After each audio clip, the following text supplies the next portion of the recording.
วินาทีท้ายเกมเนาะทีมซาลาวได้ประตูตีตื้นมาเป็น2-4 2-4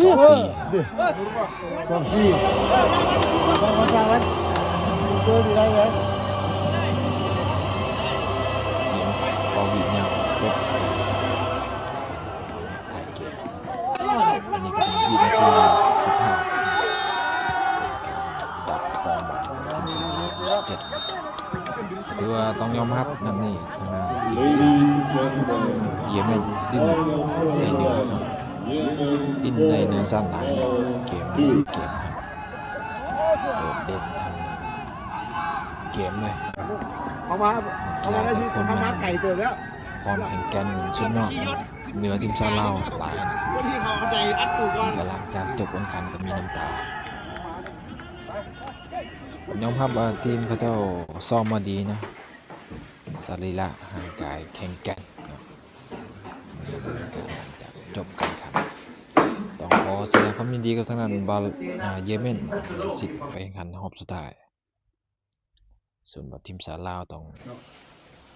ไปคัดเลือกใหม่ในปี2026ท้ายปีเพื่อบอกแล้วว่าเขาเห็นละว่าตีบาดเหตุจริงมันเป็นแบบไหนบ่แต่เราเจอเองเขาพูดเลยว่าสมรรถภาพว่าเขากับเขาต่างกันยังไงโอเคฉะนั้นไอ้ต้องก่อนอื่นไอ้ก็ต้องขอบใจ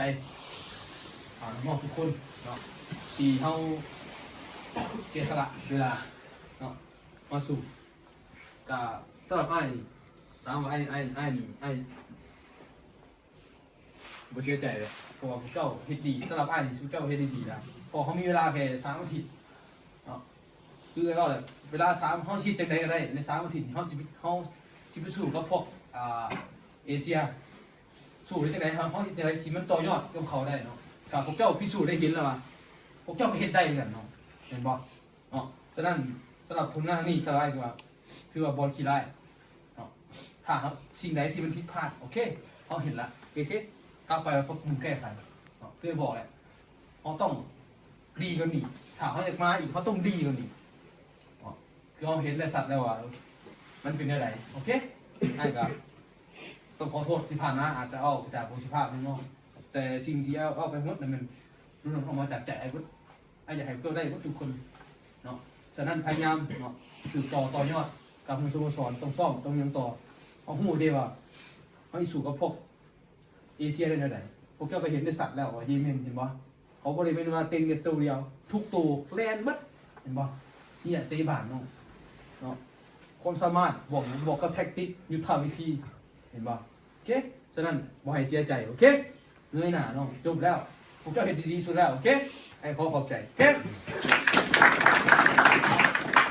เอาในนามคณะนับเนาะขอขอบใจพวกลูกพวกหลานแหละมื้อนี้ถือว่าเขาเฮ็ดมาเขาเก็บตัวมาได้กับการแข่งขันประมาณ4 เดือนเนาะครับผมเป็นเริ่มต้นผลมาผ่านมาแล้ว3 เดือนประมาณ3 เดือนผ่านมาได้คัดตัวได้เลือดตัวตัดตัวมาเขาแข่งขันเนี่ยถือว่าเขาไปให้ดีได้ดีสมควรละแต่ว่าดีบอลก็ดีตัวนี้นะเพราะว่าเขาสามารถยิงประตูได้แสดงถึงอย่างเขายังมีเกมบุกที่ดีแล้วเขาอ่อนอย่าง